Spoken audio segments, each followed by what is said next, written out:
Hello guys, this is Jerry speaking. Welcome to LJPCBM Reacts, episode number 546. And today I'm reacting to Purple Rose, episode number 31.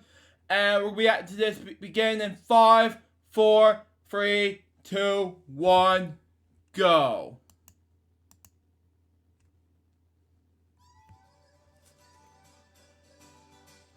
I'm Carrie Stinson, and my journey through life has been quite an adventure. For over 20 years, I played Barney the Dinosaur on tour, and 7 seasons of the hugely popular TV show Barney and Friends. Now my journey is to bring together friends and guests from all over the entertainment world for inspiring and at times amusing behind-the-scenes conversation. I'm Carrie Stinson, and this is Purple Roads. Wow.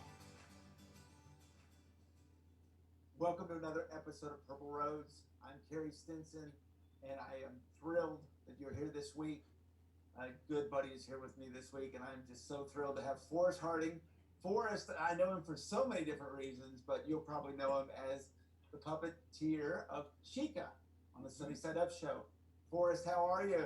Hey, Carrie, I'm so happy to be here. I'm doing well, and it's really good to see you. It's nice seeing you again. Oh, it's so Wow. nice seeing you too. It's crazy how we're all here with Zoom, and Yeah. you know, but it's been just so wonderful. How you doing through everything that's going on with COVID? Been doing okay. Been keeping in touch with friends a lot like this. Yeah. So this kind of is this is not unfamiliar to me. Right. Wow. You know, just kind of. I've actually, I got to say this. Having been introduced to Zoom through all this, Yeah. I got to say I've been in touch with friends that I haven't seen in person in years. And then since we were all kind of stuck home for a while and we knew about Zoom, it's like, hey, why don't we get together and, you know, like get together and just kind of catch up. And Right. I've actually had a chance to, you know, have Zoom conversations with old friends, recent friends. I mean, I've stayed in touch actually better during this Wow. than I really expected. So I guess if there's a full side of the glass, Right. it might be that, even though I do, you know, obviously I miss getting together with friends. Sure. I sure miss that. I'm sure we all do. But this Well, is you know, being a purple dinosaur for all those years and hugging people, it's killing me that I can't hug people. But Or you can't hug. That is unacceptable. at least I can virtually hug and send that Exactly. Even though hugging people is good for all of us. Exactly. And I agree with that. Continue on. across the way. I know. Yeah, it's like that's the thing that no one's talking about is that Barney can't hug. Yes. Why is no one talking about that? It's just not right. It's just not right. Exactly. right. So obviously I want to get to, and I want to talk all about Sunny Side Up and Chica. But before that, I want to know how you got into all of this. Because I don't know that story of how you got into, you know, kids entertainment and puppeteering and all the things that you did. Yeah, it was kind of like a long and winding road, a purple road maybe. There's Hey, that I grew up in Trenton, New Jersey, and went to school at Temple University. Went to film school actually. I thought I was going to be Wow. you know, Steven Spielberg or you know George Lucas, Wow. something like that. And never really kind of like I always enjoyed kind of performing. Like even in grade school, high school, I did plays, I did the shows. I was kind of you know, woo, fun guy. But acting was not really performing was not really my thing. Was not kind of my passion. I thought I was going to Wow. be a movie maker. right. So after school, I moved out to Los Angeles, where I lived for about 10 years.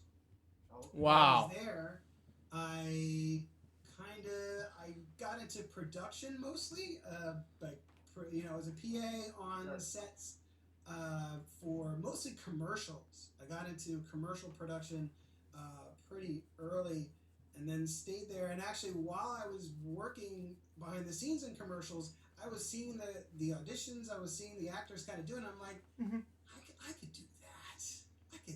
I could not put them down in any way. I'm just like, that looks like fun. Like, Wow. I kind of want to do that. So I started taking acting classes. I started taking improv classes because I had heard they help you with auditions, which is true. So I took classes at the Groundlings. I took some voiceover classes because I liked doing voices. You know, it's kind of something I did for my friends for fun, doing impressions and things. Sure. And so I'm like, wow, let me see like how I can do this. Also, I was lucky enough to be behind the scenes and see how not big a deal the audition process is in terms of you not being picked. And that was the big thing with me. I was afraid of rejection. Yeah. But when I saw how arbitrary the decisions were on the other side of that, about who got the role and who didn't, I'm like, okay, that's fine. Like there were people that I would see get audition, and they were fantastic, and then I would hear them talking about it afterwards as I'm getting them coffee or donuts or whatever my job was at the time, and they're like, he has a beard, and what guy doesn't have a beard? He can shave the beard. Oh boy! What's the matter with you? Like, oh, he's just too tall. Like, oh, forget it. So I started doing commercials. So I would kind of do half and half. Half my life was working in production behind the scenes, like as production manager or first AD, first assistant director. And then the other side of me was auditioning for commercials and, voiceover jobs and kind of getting work there too. So I was kind of bouncing back and forth 50-50 between those two worlds. And then after a while, I got married. I had a son out in LA. And then after a while, when the housing bubble kind of hit out there, and we were trying to buy a house, and there was no way that was going to happen on the 50-50, life that I'd kind of set up for myself. Sure. Plus, my wife and I, both our families are back east in the kind of Philadelphia area. So we it was a big, tough call. I was like, all right, we're going to go to LA. We're going to go back east. We're going to go back home and, have another child, which we did, and, be able to buy a house, which we did. And, kind of see what TV world was like out here. And turns out that not a lot of production was happening in Philly at that time, but I did get a production job at a company called Bang Productions, who did a lot of reality TV shows. Trading Spaces they did. I don't know if you remember that show? Yeah. So I got hired there on this show called Ambush Makeover. And I was a unit manager for that show, and kind of went to like this Surviving Motherhood show, and then eventually I did work on Trading Spaces. But you were doing on the production side. Yes, I was behind the camera pretty exclusively at that point. But then this is the weird thing. I was just kind of like me, at Banyan, like around the place. And then while I was working on Trading Spaces, I got a call from a friend of mine, this woman Carla, who worked with me at Banyan, and she was working at a different production company, and called Keystone. No. I forget what it's called, but Center City Film Video. So don't worry, we don't have memory issues on this show. No, yeah. Don't worry, it's all good. Yeah. Oh, good. Thank goodness. I'm glad to know that because I got those issues. I should put that at the top of the show. Don't worry about that. I forgot how one of the Barney staple songs in one episode, so don't worry about that. I've already embarrassed myself there. Thank goodness. Okay, good. So I get this call from Carla while I'm on Trading Spaces, and she's like, "I'm working on this show. They're looking. It's a kids show, and they're looking for someone to do a chicken puppet." And I thought of you. I'm like, why did you think of me?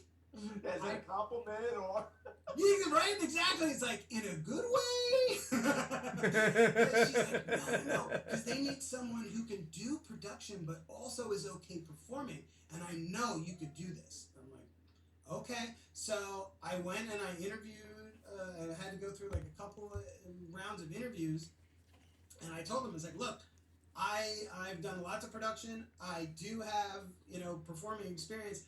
And I had to tell him, I've never done puppets, not professionally, so but I'm willing to go for it. I'll try. Man. And they hired me. I got the job. And the show, that chicken show was the Sunny Side Up show. and all we heard was that it was a chicken named Chica, and it's going to be live. There's no live preschool shows, and you're going to do one. I was like, let's do this. That's so amazing, and so much I was thinking about during all that. Obviously, seeing that interview process, the audition process, obviously helped you a lot. And obviously, I mean, the groundlings that people don't know, it's pretty amazing that you went through that improv. So I can see how all that prepared you for that audition. It really did. To be honest, like, and not only the audition, but I'm not the kind of person that can confidently tell you I can do this. Like, Right. I know I'm going to do this well. I'm not that guy. Yeah. But in that situation, when I read what they needed, they said someone who's organized, someone who has production experience, someone who has performing experience, someone who's comfortable doing this. I'm like, yes, I can do all that stuff. Basically, without saying it, because you creep some people out saying that. Sure. My entire life has led up to this. Well, and the other part I find fascinating, and we find this out each week on this show. I don't think I've ever had a guest come on and say, my plan is to be in children's entertainment. Mm. But they end up there and they absolutely love it, and they see how special it is and what a wonderful place it is. What did you think when all of a sudden you found out you were going to be entertaining kids? I think my being a dad really, really helped, because I was watching Sprout before I worked at Sprout. Oh, wow. Yeah, watching the Goodnight Show with Nina and Star, who I know you had Michelle on your show. Yes. Watching the Goodnight Show was our nighttime routine with our son. And we watched the Goodnight Show every night. And what was great, what I liked about Sprout and the Goodnight Show, was that it didn't show entire half-hour shows. It would show, like, say, if Berenstain Bears, for example. Sure. Normally, when it would show on TV, it would be like 2 stories with, maybe a commercial break or something in between, which would maybe make it equal a half hour.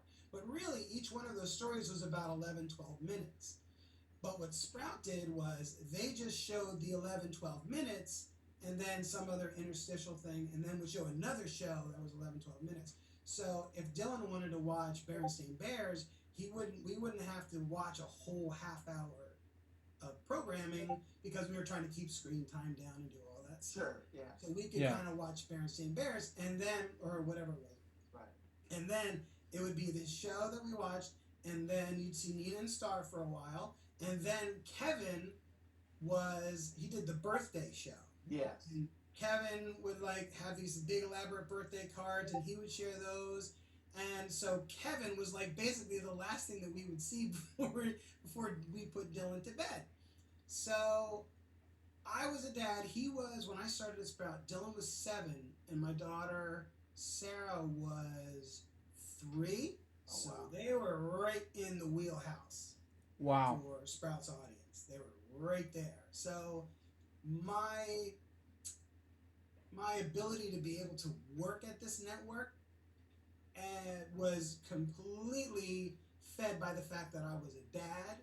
I was a very energetic and involved dad. I was playing Blue's Clues with my son around the house. Oh, that's There's awesome. the other clue, buddy. Right. Did you write it down? Oh, that was us. Unfortunately, and I have to admit this off the bat to you, Carrie, Wow. we did not watch Barney. Only because there was just a lot for him to choose from. This is kind of like the beginning of 24-hour, kid programming. Right. And sadly, Barney didn't make the cut.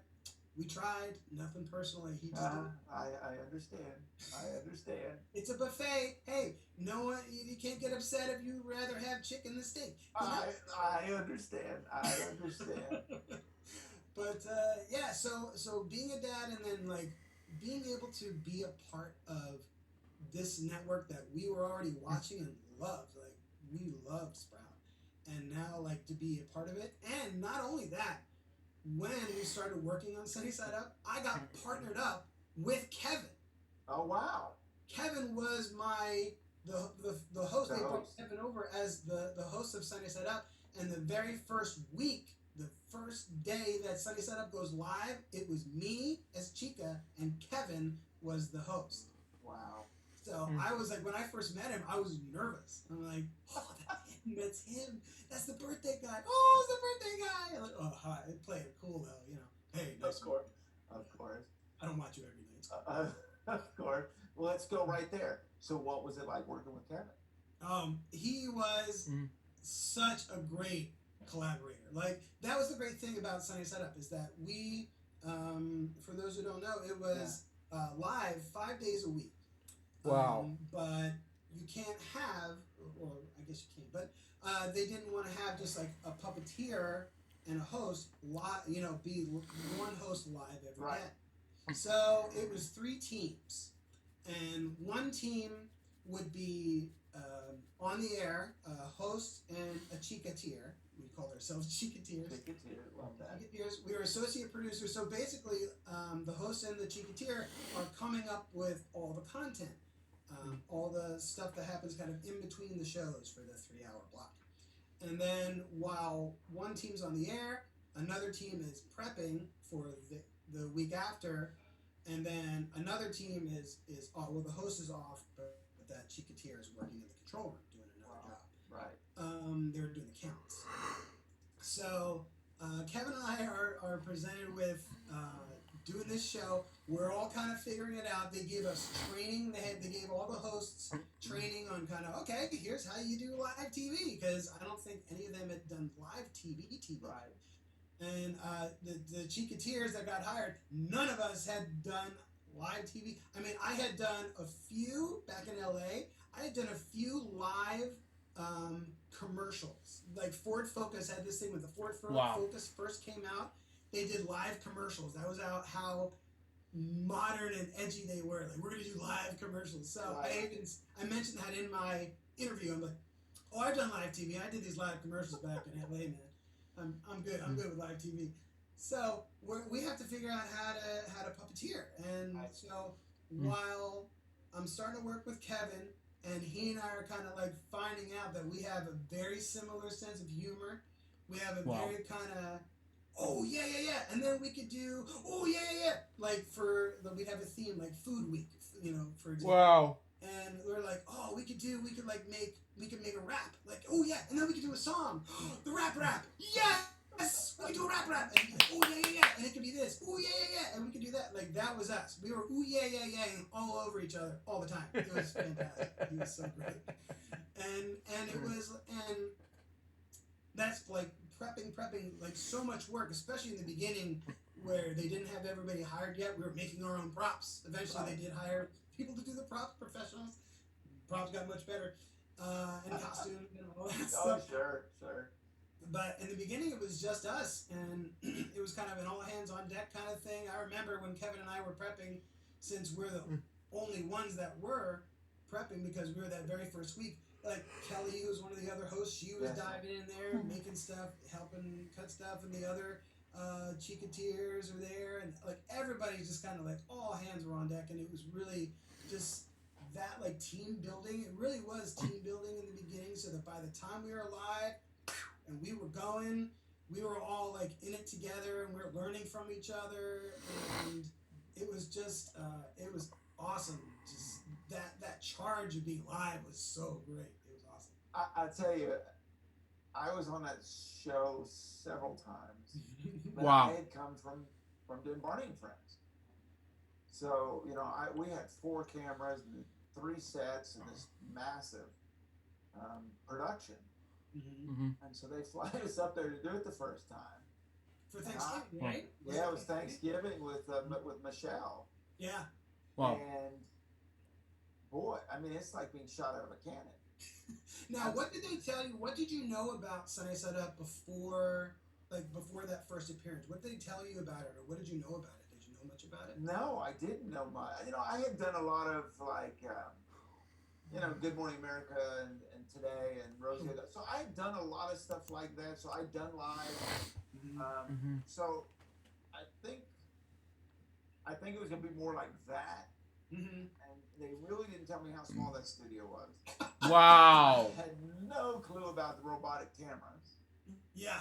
And Yeah, there was no robotic cameras because there's no room right. for camera operators or even full-size cameras, to be honest with you. Yeah, and I didn't know how much action you had going on. I mean, it's two people, and there's pulleys and mail and things going on like crazy, and you know, Barney's big, and I don't think you all realize how big Barney was. I do remember we had to cut a hole in the wall for your tail. Yes. We had to cut a hole on the floor. That where the set met the floor, we had to like cut out like this mouse hole so your tail could go in. Man. I don't think people realize. Oh, yeah. Okay. Thank you.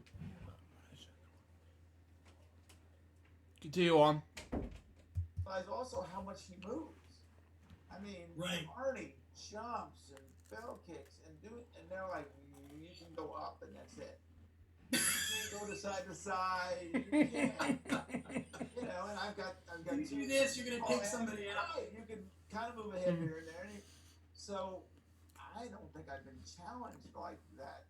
You know, I mean, there is so much happening on that show, and I was just beyond impressed by what all of you put together. It was just incredible. How smooth that's good to say. Yeah, it's definitely we tried to over the time that we're doing the show, we're getting better and better at it. So I can't help but think that every time you came back, we had kind of like improved some systems, improved some things, and gotten faster, gotten better. I remember, you mentioned the Mr. Mailman. Yeah. Wow. Delivered the birthday cards. Right. So he just, and again, like Chica has her squeak, like Mr. Mailman, he just went like, wah, wah, wah, and like that was his whole thing.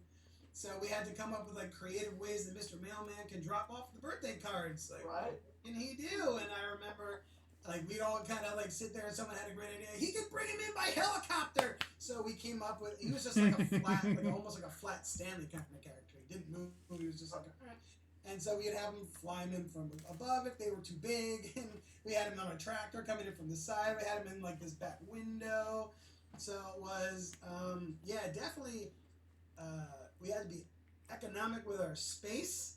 And I can't imagine like a big character like Barney, like it's not like, all right, Carrie, you need to fill the space. You're right. You got all this. You got to really move around. It's like you got to move very little, or you're gonna knock over this bowl that's the recipe we're making, or you got to look at this camera, look at that camera. I mean, it's what we and our crew were able to do. We also had the best crew. I know everybody says they have the best crew. Everybody says that, but we had the best crew. Like, well, the second best crew, because the best crew was the Dallas. Oh my! With me, but let's say the best crew in Pennsylvania. There you go. I'll take you there. I do remember. Oh, I have a great memory with you talking about that. We had you guys on there, and we had the idea to do the transformation from the plush Barney to you, real Barney, live. We were gonna tape it. We were gonna do it live. So Lucy, who was our technical director, she's like figuring it out. Okay, what can we do? All right, she had like these presets on her little robotic camera, so you could like preset 1 would be zoomed in on the plush, and then preset 2 would be like zoom out, go wide, and it's you, and the plush is framed out. And then our graphics guy is like, oh, I could do this. I can make this graphic that it's like a poof, like this thing that fills the screen, so it'll cover the camera moving. And we had the sound effect, and I remember they were very nervous about getting us the plush Barney because there was only one. You don't know. I mean, the fact that you got that, I mean, it's like a vault that it came out of. I mean, I never saw it. Like, it would come out when we were shooting Barney and Friends. Wow. People that would bring it out, and it would be in the scene, and then when it's gone, it's gone. So, wow. It was. I remember how special you were. This is like kind of like 3 or 4, appearances in. I think we had kind of earned the reputation for being trustworthy. Yeah. Because I remember, someone had to handle it and bring it in. It was not us. Like we didn't get our hands on it, but we were allowed. They did ship it, and we were very excited. And I remember us showing in rehearsal like that transformation to you and to Dean, and you're like, wow, that's impressive. And that for us, like, you guys were like the real deal. You were the real deal. And like coming into like our little show and our little closet, you know, our tiny little set and our tiny little control room, and then you guys come in and saying like, wow, you can do that here? That's great. Good for you. Like that was, we were so proud to just kind of like pull something off that like real professionals. It's hard for people to try to paint a picture of it. Is that I remember going there the first time. We were sitting in a little break room or whatever, a little coffee area, coffee and donuts. Or something. Yeah. And and I'm thinking, these are offices. Like, where's the studio? I mean, what's going on? And so they take us around, and they open the door, and I'm like, wow, that's the, and then they're like, oh, the control room is right next door. It's right there, and it's half this. It was so tiny. Like it was. You're right. It was an office. It was like on this, this floor, the 24th floor of the Comcast Center. Yeah. Was this, office space, and then they said, well, this one will be the studio, right? The Sunshine Barn. And that was it, and they made it work. I do think that they extended it a tiny bit, which took some of the real estate away from the control room, because there's no social distancing possible in the control room. Exactly. Not possible. And we were like so on top of each other there, and it is hard to overstate how little room there was and how big it looked on TV. Like, it really did look like the inside of this barn. And wow, there it is, the Sunshine Barn. And there's Chica, and Barney's here. Right. Our friends are here. That's so great. And it worked. It didn't feel cramped. Plus, you were so good at like making a little look like a lot, which you really can't, you can do so well, that, it doesn't feel like Barney's cramped. You still made it feel like Barney. That came from all the years of doing hospital appearances. I had done hospital appearances for, goodness gracious, at that time, probably 15 years. And you go into a room, and sometimes the child lets you be big, and sometimes they don't. Yeah. So but you have to make them alive. And a lot of times we didn't have the voice with us. So to make something come alive with not being able to talk, and in some cases not be big, you learn those little movements. Wow. The other thing that people don't know is that the dressing area was the office across the way. So when we would have a commercial break or something, I would just go right across, and then I'd come back in. I mean, everything happened right there, and I think it's the amazing part. And right next to you, so Barn, and this I know was a surreal experience for the people who were working at that office. Like, they're just going about their business as a production company, doing whatever they're like. Oh, we're working on this, we're editing that, we're shooting this. Oh, hi, Barney. Like, there they are. And Barney sitting there like, hi. Like, oh, whoa, that's wild. I mean, yeah, we blew several minds. Plus, note that for the people that don't know, Chica's voice is a squeaker. I actually have one if you want to hear it. I do want to hear it. So this was the thing. So actually, and this is kind of an interesting story, is that when we're starting the show, and it's going to be Chica is going to be on every week, right? Different hosts, but it's always going to be Chica. However, Chica is going to be played by 3 different people, but it can't look like Chica's played by 3 different people. Chica has to look the same, has to sound the same. So a lot of us we had to work together really closely to kind of figure out what that was. And it's like, what's her voice going to be like? What's it?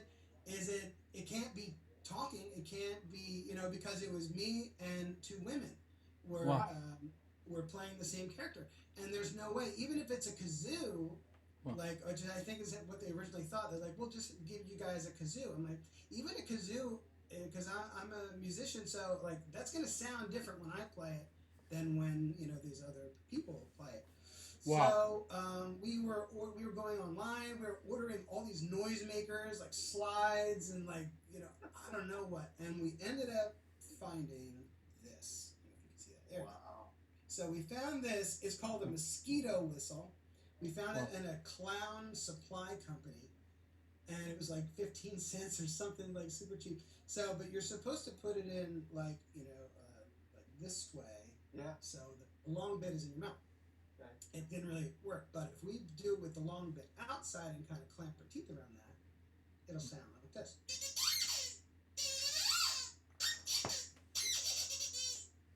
And that's Wow. That's her. That's her voice. And so then it's like, then we tried this with different people. All right, let's all try to play it. Yeah. Let's try to do it, and everybody sounded the same doing it. So I'm like, okay, wow. So that's her voice. So then obviously she's one of these characters, like, so many famous characters they don't have a traditional voice. It's Right. kind of syllabic, and it's it's a little unorthodox, but so that's the sound that's kind of echoing through the hallways of this Wow. of this company that we're working at.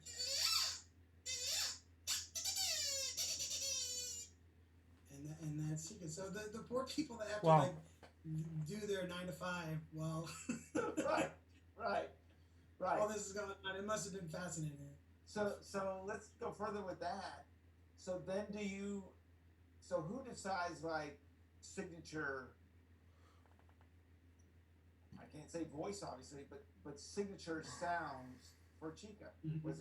Is it collaborative? Did you come up with one, or were there specific I think- things that Chica was famous for?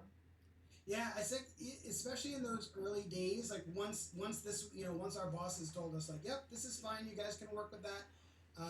The person who was training us as puppeteers, to the puppet skills, all that, looking in the camera and holding it up and walking and all that stuff, helped us also like how to manipulate this and try to make it sound like a voice instead of just noise. And then as we were going on, again, like live every day, Right. and we had in our workroom where we would be prepping, there would be a TV there, so we could watch the live show while we're prepping and see what they're doing. And this is especially helpful early on as Wow. we're kind of finding what works and finding what doesn't. And we all found that having Chica repeat stuff is great, is super helpful, because the host doesn't have to translate what Chica just said. So if someone said happy birthday, and it's like, oh, it's Kevin, that kind of thing. So and then we would kind of meet after the show, like, okay, so here's what worked great. When he said happy birthday, I said happy birthday. When he said hi, I said hi, and I would just kind of like repeat it. All right, that's a good thing. Now you would have to have Chica kind of come up with her own stuff, things that you had worked on in advance. And think about that too. Like, our show was not scripted. It had It was like there was an outline, as you know. There was like bullets, Right. but not lines. So Chica was always saying words though.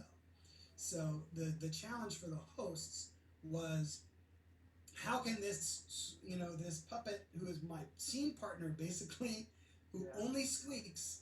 At first we thought like an improv game where you can kind of play nonsense. Right. Where someone speaks nonsense and then you translate it. It's kind of funny what you say, because you can say whatever you want. Yeah. We first thought it might be that, but that didn't work out. That put too much, I think, pressure on the host to have to come up with everything. Mm-hmm. So we came up with more organic ways to have Chica, really communicate what she wanted to say and what she wanted to do. Some of it was worked out in advance, but I think also the more time we were together in the barn, Right. the host really could understand what she was saying, because we were saying real words.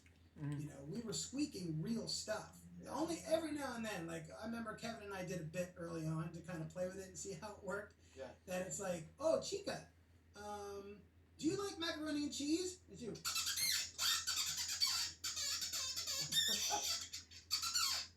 She said yes. Like, and that was the gag and that was the joke. But we didn't do that too much. It was kind of simple stuff. Well, and that's what you're dealing with too, right? Your audience. How far can you go where they're going to understand the gag, right? The gag with that kind of stuff. Wow. Exactly right. And we certainly tried to like throw stuff in there for the parents. That would have been like one for the parents. Right. Well, right. And it's so funny you say that because Barney was notorious for not doing that. We only entertained the kids, and we sometimes got hit for that because people are like, Barney was almost annoying because it was just entertaining little kids. Wow. Sesame Street has always had a little bit of sense of humor there for the adults. Right. I think there's finding that. Wow. As I'm watching you moving your hand, and I completely understand all that. What was the challenge as you never being a puppeteer and realizing that you've got to be able to basically, pat your head, rub your stomach, and chew gum at the same time? To do any of these things that any of us have done, whether it's body costumes or puppeteering, you've got to be able to do that. So you're moving the mouth and you're squeaking, and then you're, all the other things that's going on. How long did it take you to kind of get that down? It took me longer than I thought I was going to. Again, I was pretty confident in myself that I got this, like no problem. When I watch back, I can't watch the first week of the Sunny Side Up show. If I look at the videos now, I'm just like, oh no, it's not good. But then the next week I'm on is much better. It took a few weeks to feel comfortable in some of the skills. There's skills I took for granted that when I started watching, like really carefully watching, say Sesame Street, which you brought up, and how they do like the eye line, which is like the looking at camera, the puppet looking right at camera, and they could do it with their head like turned and then turn right to camera and be locked in. Right. Instead of like kind of coming over and then there they are. Wow. And that took me some time, but eventually I could do that. That took a few. I'm probably being generous with myself. I say a few weeks. I'm gonna say that was probably like a few months of doing it, and I'm doing it, every 3 weeks. So I have a week on, and then I'm in the control room doing the counts, 10 seconds, 9, 8, 7, and then I'm prepping for a week. So then I'm prepping and I'm watching and I'm trying to learn some more. So I'd say probably like a good month or two until it was something I could be proud of, and then after that it was like, how can we make her more alive and better? At first she didn't have rods in her wings to make her wings go up and down, and then eventually I think we were all getting comfortable enough as puppeteers to say she should be able to move her wings. Like that would be nice. So like, it seems so obvious. Probably all the puppeteers out there are like, of course she should move her wings. We didn't know. I don't know. Wow. So then she got rods, and like then she was able to like move her wings, and it was even like one of our puppeteers had a great design. They could like kind of pivot and swivel, and she could kind of do her wings like that. Oh, it's awesome. So was it difficult to do? It was at first, but then like anything else, the more reps you get in, the better you get at it, and we could challenge ourselves to kind of like, we started doing this thing called Chica size, where it was like exercise with Chica. And it was kind of based on the Jane Fonda like 80s workout videos. We even had this kind of synthy music that we did. And it was like, all right, it's time to Chica size. It's time to Chica size. And then we could kind of like, all right, lift up your wing. Now put up your other wing. Now put them up and breathe. Now put that into it. And it was so much fun. And like us being able to kind of do that, it's like, like you say, it's like multiple, ways. But being able to do that if we had been given that on day one, I think we would have been in real trouble. But I think the fact that it evolved made it work much better, I think. Sure. Well, we all go in this industry. I mean, I wouldn't want to look at my early days either, but you're critical and you grow. Yes. And it's just funny. I always tell people that I have superhero powers. And what I mean by that is that I had developed my senses to like a different level when it comes to smelling and hearing and my eyesight and all of those challenges that were at me. I used my senses to really get me through and build my skills up. Wow. Did you find that with you, that you use kind of everything you got? Absolutely. Oh yeah, especially and especially because it was the scene or the we call them links. They weren't scenes. They were these 2-3 minute links in between shows. Were mostly kind of like outlined out. So I have to, and this is where the improv with the groundlings really came in handy. Like, how can I help my partner? How can I kind of move the scene forward and add something without the ability to really say words? So how can I do that? And that was definitely a challenge to say the least. But the hosts were also so good at picking up and running with every little thing we did, and the more we worked together, and I got to work with all the hosts. It was Kevin and I worked together first, and then I was with Sean, and then I was with Kelly, and it was each of us kind of came up with this like way that like we knew exactly where they were going with it, and I could. Yeah, it's like those senses. It's almost like a sixth sense. Like kind of where they're gonna go. Oh, I know where they're going with this. So I'm gonna do this, and like, we didn't practice this, but we're gonna be okay. And it being live too. You really are on that tightrope. Yep. Right. Oh yeah. You're up there now. I have a question for you. Yeah. Turn the tables on. So you said so you say your senses are heightened. Now, did you have a monitor in your ear like an IFB? Yes. You did on. So you'd have to. So you're really you have that as well, and just one ear kind of listening for what's around you on set, right? That's correct. Yeah. That's correct. So wow. You had and same thing we developed over the years. This is basically what I had when I first started, and then we got molded earpieces and all of that. Yeah, we had those too. Yeah, where you could do it, but yeah, I was basically blind, and I'm thinking about your show, and the outline aspect, and it's bringing back these memories because I'd come in and they go, okay, here's what's going to happen in the next, like, we're going to make a dish, we're going to get the mail, and then they go live, and I'm like, okay, all right, here we go, and I was basically blind and just listening, and Yeah, and you have not only the count to listen to, but you're listening. Like Dean was doing the voice, right? So I can't remember how much we would have had to work out, like what Barney was going to say, because it wasn't really scripted for you. Maybe we scripted a little bit more for you. I don't really. No, it did not feel like it was. It was very. but we hadn't been over all the years. Now I did the tour, and the tour was obviously it's recorded, so it's the same show every night for the most part. But it's a freedom, and I'm listening for keywords, which I'm guessing you were probably doing the same thing. Yes. Right? If he says super duper, I know I'm going to do a little hop, and if he says stupendous, not on your set, but most sets I would do a 360, and so so there's things that you're kind of prepared for, and they're so innate in your body. I mean, it just almost happens without you even realizing it, and it became that way even being on your show, is that you hear Chica, and so you know to go react over there, and right. And I know you found a rhythm, and you even like for as short amount of time as you would be there, you found that rhythm. And you can imagine just that rhythm that we would find with each other, like even celebrating birthdays. We did birthdays, I think 3 times during our block. We would do the birthday song, and then we would share cards and wishes with kids. And we just like found this rhythm of when Chica was going to get a close up and say happy birthday, right, and when she would like look at the card, and like when they would cut away. Again, it's that relationship you get with your camera crew, like Lucy, our TD.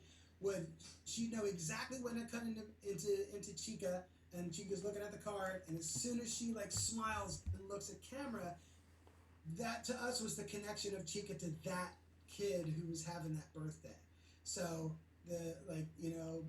Johnny who's home and that's my card, and Chica saw my card and now Chica's looking at me. Wow. And then she would cut to the wide or whatever it was just, and then I would always make sure Chica said happy birthday to every kid. So the host would say happy birthday. So she said happy birthday a lot. It's funny you say that about with the crew in that aspect, because I went through that too. Our crew of Barney and Friends, those camera operators would look at you and they'd be like, oh yeah. They would be underneath the camera in our case, and they'd be just giving hand signals, or right before and then you'd see the head move a little bit or whatever. But it really does. It takes all of those people. And for me, obviously, it was Dean Wendt. Dean and I became so close as you did with your host, that you grow and you grow and you grow. And I know for me, when we finally kind of hit that moment where we could almost do anything, it's pretty special. And it lets you know, now what can we do? Now what we can do? What was it like for you when you all of a sudden said, I got this. I really have this. And it just kind of releases you, lets you go. Where did you go with it?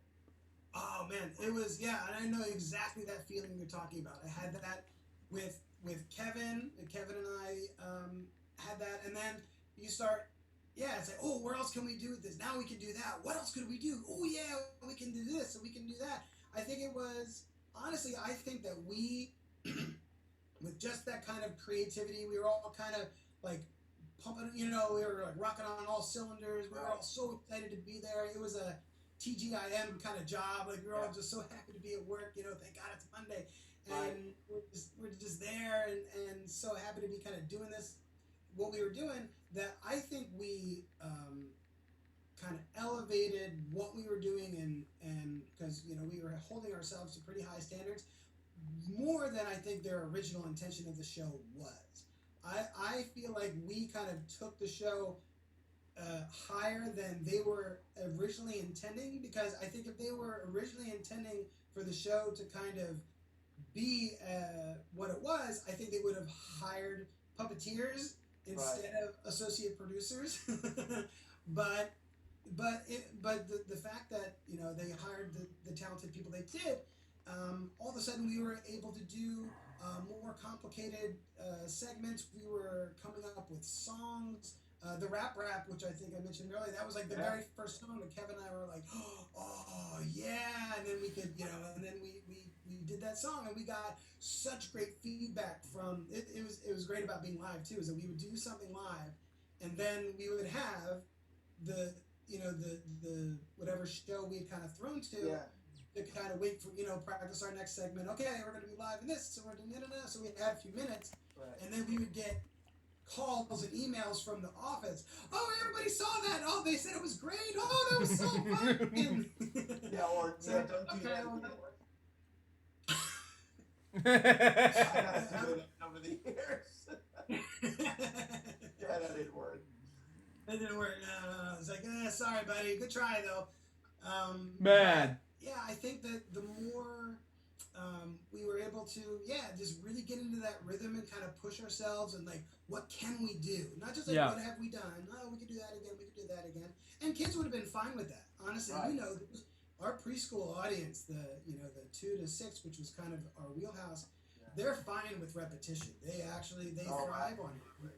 Mm-hmm. Yeah, and we certainly had some greatest hits that we would redo and try to improve and do all that stuff. But we were certainly trying to innovate and do things that excited us creatively, and I think that excitement was contagious within the teams. Plus, we would kind of mix up the teams. We would kind of be with the Chicateers would be with a host for about 3 months or so, and then we'd kind of switch it up, kind of keep it fresh. Sure. Wow. It was the Sunshine Barn, so it's farm fresh. And just kind of bringing that new energy that new teams can do, and then finding that groove with another. It was great. It really I think made the show, I hope, better than they thought it could even be. I thought it was an amazing show. I think that being it came across as it came across being simple, even though it wasn't. Watching how you guys pulled it Yeah. off, and it just felt like a fun place for kids. Yeah, right, exactly, and that's what so charged me up about doing that show is that we really had the kids were the entire focus. The kids were the focus. Like we, even when the hosts, like when they were learning kind of like how to talk to the camera, it's like, are you talking to an audience? Like, no, you're talking to one kid. Wow. Sproutlet is what we call it. Okay. Audience. You're talking to one Sproutlet, and you're not like, let's go watch Barney. Like, let's go play with our friend Barney. Right. Like, let's go. Hey, we're here and we're sharing this together. And it's like this place that you're inviting them in is kind of creating this world that you're their friend and they're your friend. And wow, okay. just like, I mean, obviously that was your guys' vibe too. And the fact that we were live was, I don't think Sunny Side Up gets enough credit for being that live, especially when we were on, it was the one and only live show for preschoolers. So that when they sent in a message, it was very important to us to like address as many of those messages as we could, because we got lots of messages from kids during the actual show, not just the birthdays that they sent in, but we had every day it was called Tell Chica. So we'd have a theme, and we always had a question like, if it was Colors Week, it's like, what's your favorite color? All right, go to sproutonline.com and tell Chica what your favorite color is, and maybe we'll get to share it. So every time there was like a credit, coming in from the credits, or any time during the show, we could share a kid's message, as many as we could, especially if we knew we were going to be doing something with that color in the coming thing.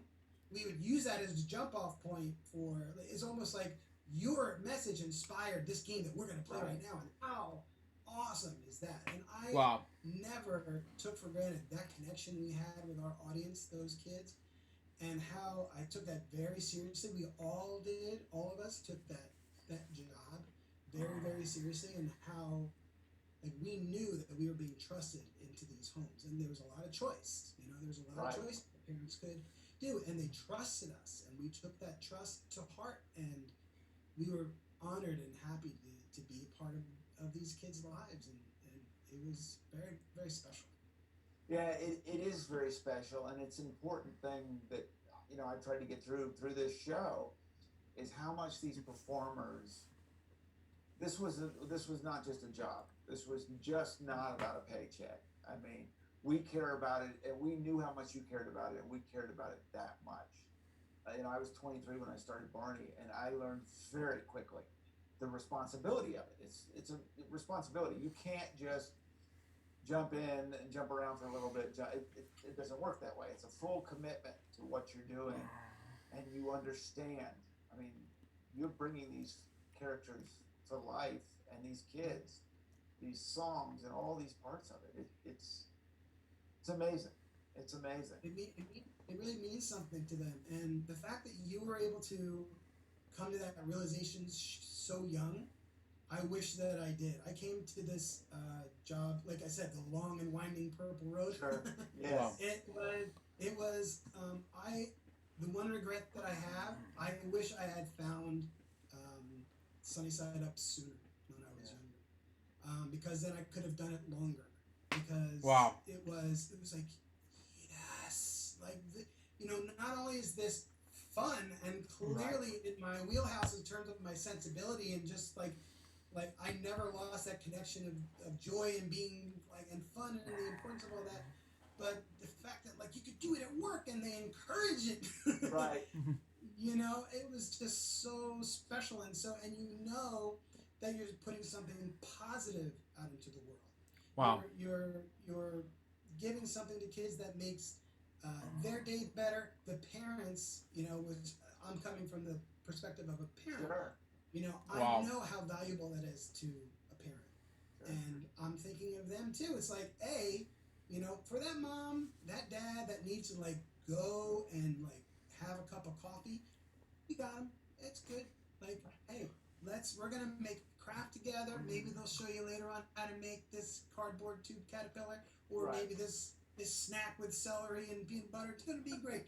You go ahead. We got this for a little while, and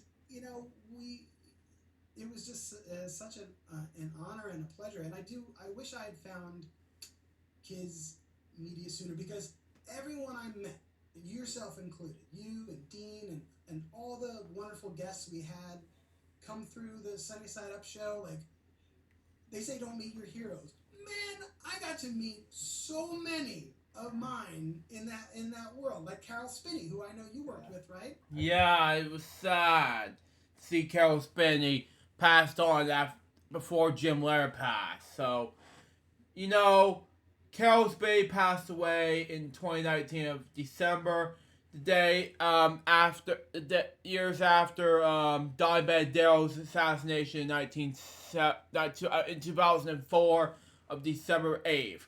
And it was sad, just for all to know and everything, because Dimebag would have been, I can't remember what age he was.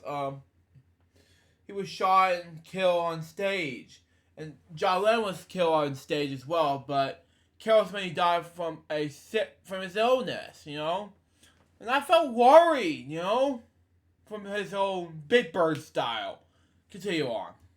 Who played Oscar the Grouch in Big Bird. Yeah, same here. Yeah, I just thought it would be a good idea from all this festivities. Continue on. With him, I got to puppeteer next to Carol Spinney. Yeah. We had Oscar the Grouch came on as a guest for Earth Day. We thought, who's like the recycler, better than Oscar the Grouch? He uses all the trash. It's going to be great. Well, So we have Oscar the Grouch on in the barn with Sean, who's the host. And I'm on one side. I'm with Chica in the nest. Sean's in the middle. And then there's Carol Spinney sitting there doing Oscar.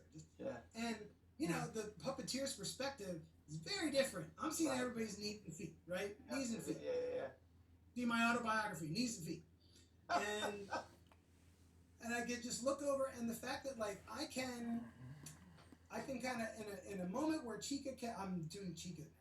Yeah. In a moment where I can have Chica sit still, I can look and see him doing Oscar the Grouch from a perspective that very few get to see. Yeah.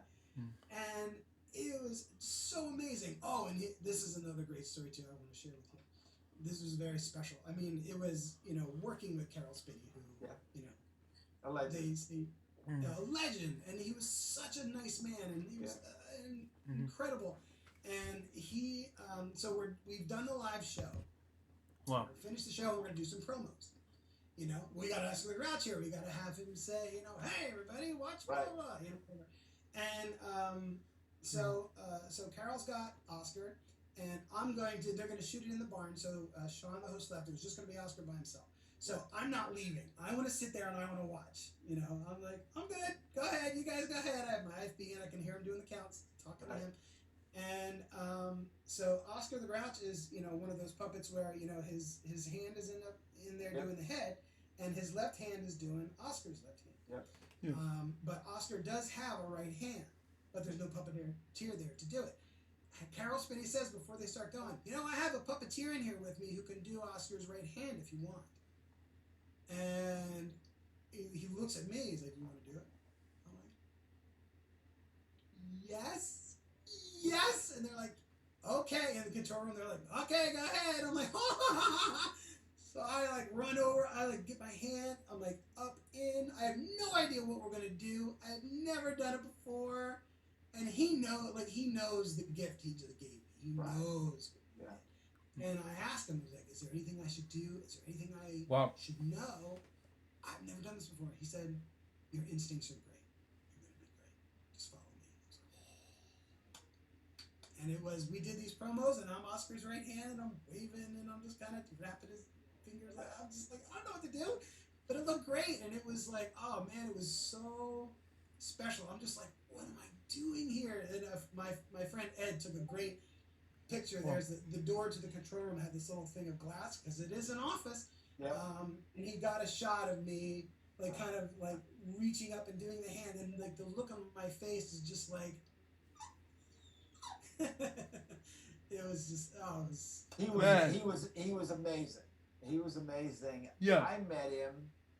He was wearing the legs of Big Bird. Yeah. I near lost my mind walking up, and he said, "I'm Carol Spinney," and I'm just trying to be very professional, but losing my mind. Yeah. And when we were there, and I've told some of this before, but when we were there, everyone wanted to talk to him. And in between, we were doing the satellite TV, so we did an interview in Pittsburgh. I think we were in Washington, and then 20 minutes later we're in Idaho. Yeah. And everyone wanted to ask him questions, including my dresser and the voice and all of that. And everyone forgot me, and I can't get out because they're so quick. And who was worried about me but Carol Spinney? Oh. And so they'd be telling these stories, and he'd say, "Hold on a second, is Carrie okay? Does Carrie need some water?" And I thought, "Are you kidding? Are you kidding me?" And I got to tell you this, Forrest. Here's mine. So we get on. I don't know. We're in Good Morning Pittsburgh, and so there's Barney and Big Bird, and this is a big deal. Barney and Big Bird have never been together, and here we are together. And we're doing Yeah. our thing. I never remembered that. I never remembered this, but I haven't seen this. All I remember was we are family, and that was basically it. But when Bear, Barney, and Big Bird doing their own crossover together, that's just me. Continue on. This is live. And all of a sudden, Big Bird turns his head to the left, and who's talking but Oscar the Grouch? So what most people don't know is that he's the voice of both. And so he starts having a conversation with Oscar in the Big Bird costume. And now I'm having to look over and talk to Oscar, who of course is not there, because it's to my right, but everyone is, and I'm thinking, I mean, this is masterclass. We're having masterclass here. I've been playing the role of Barney for probably 12 years at that point, and I'm blown away. I'm absolutely blown away. And we get done, and he just starts telling stories again and takes a drink of water, and I'm like, do you even realize what you just blew my mind. You just did that. Yeah. What was that? Yeah. Exactly. This is what I'll say in the post-credit scene. Hold on. We'll say that again. You just did that. Yeah. What was that? See? I told you. Continue on. Yeah. What was that? And the host had no clue. Whoever was on the screen wherever, Pittsburgh or something. No clue what just happened. I was like, oh my goodness gracious. I'm going to need some time to let that settle in. Because that was unbelievable. Man, you're probably one of the few that got to do a scene with Big Bird and Oscar the Grouch at the same time, and Cal Spinney did both. And think about that. He has to have the mind to, like, when he's doing Oscar's voice, not to move Big Bird's mouth. Yeah. Right? Because normally when you're puppeteering, you're going to move your hand. He's got to not do it, and that's masterclass. Yeah, and it was just unbelievable, and that's when you go, man, I need to practice some more, and I think I got my skill level, but I've just been shown up here, and I don't know. Yeah, oh yeah, when the pros, the ones that are doing it, and they've done it that long, man, it's inspiring, especially him looking out for you like that. That is so him. And honestly, that is so all the puppeteers that I've met, they're all looking out for each other because they are, generally speaking, cramped and tucked and very uncomfortable and like holding the arm up for a long time. And it's like any opportunity they can get to rest it, they want it. And I know I have, the young puppeteer I would be on a set with more seasoned puppeteers who are like, you can ask for a break. You can put your hand down. Oh, I can? Oh, okay, cool. I don't know, because I don't want to ruin somebody's, I don't know. And they're like, yeah, it's okay. And you need something else for your back? It's okay if you want something else. Oh, can I? Oh, okay. That'd be great. Thanks. I'm laughing because the same thing for me.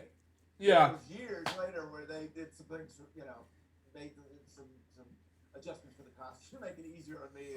But in the early days, yeah, I didn't want to say anything. Right, because I'm just happy to have the job. I remember when they made the first Chica puppet, in the very beginning, like we saw this design. Here's what she's gonna look like, and the first Chica puppet shows up at the office. We're like, oh, there it is! The first unboxing. The Chica puppet comes out, and the Chicateers are all there. Like, try her out. Let's see. And first Chicateer puts it like, oh wow, that's so awesome. I'm doing it with 2 fingers because that's like what her beak was. You couldn't do that. It was that. It's like, okay. And then the other Chicateer, oh yeah, that's awesome. And I'm like, oh no. Like it doesn't fit. Like it was like that. Like I can't.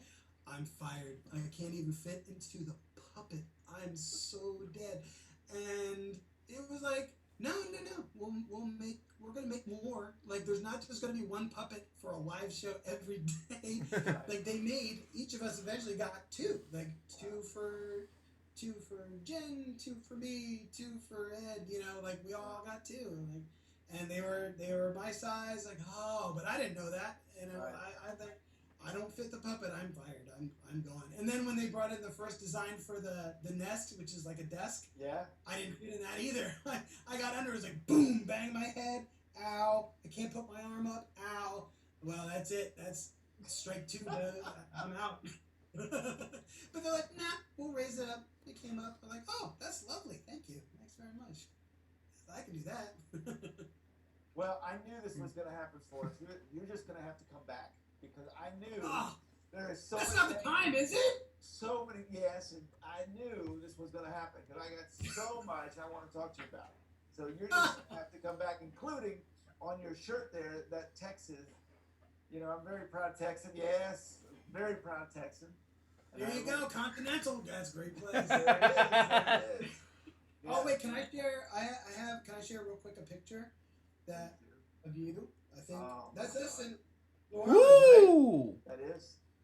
Yeah. That is up in New Orleans. Yeah. Actually, they let me up out of the nest for one picture. I thought that was.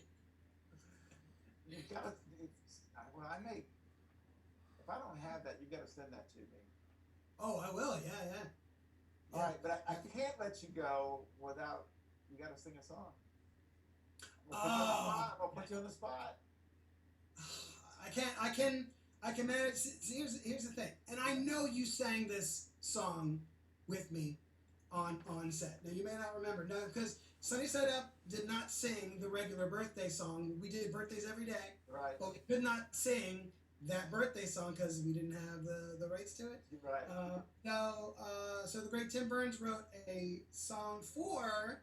I got my ukulele right here. Oh, I love it. Wow. We had our own Sunny Side Up show birthday song that we sang. We tried to do the math one time, like around our 1000th show. It's like, how many times have we sung this song?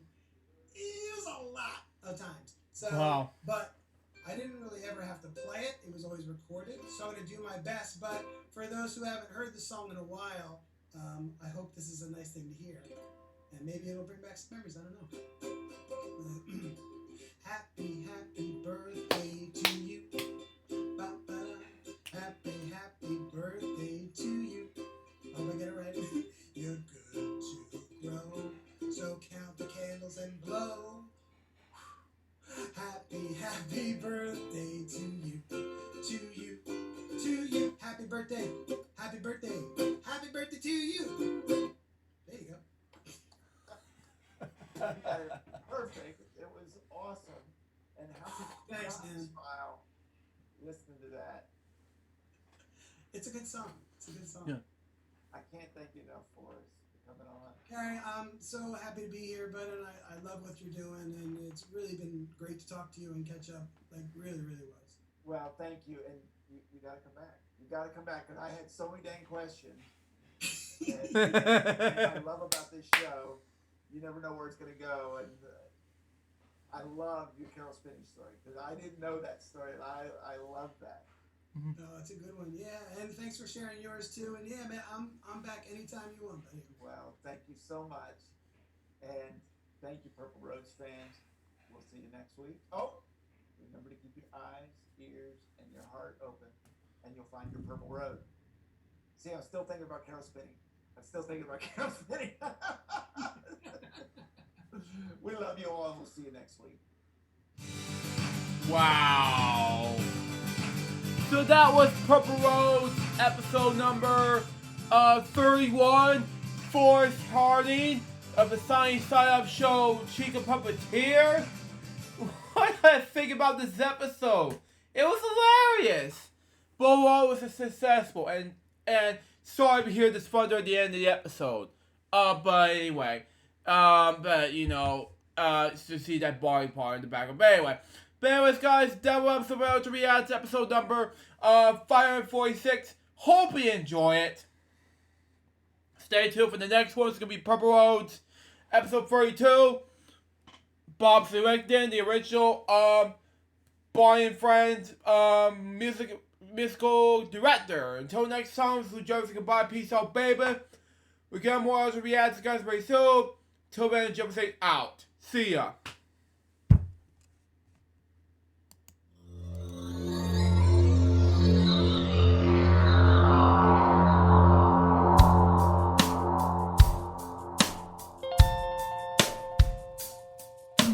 Given unto me this life I'll never take for granted, and given all the time I failed to really understand it, I never sought to meet the maker of reality, the one who gave the life that which is always happening, but I tried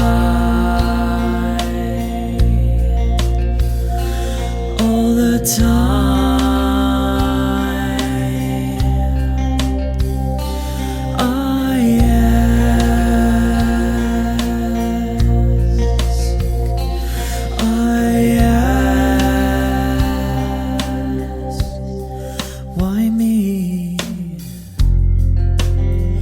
Why was I the one to see things as I do under the moonlight and the sun? Perception is the question, and the giver holds the key.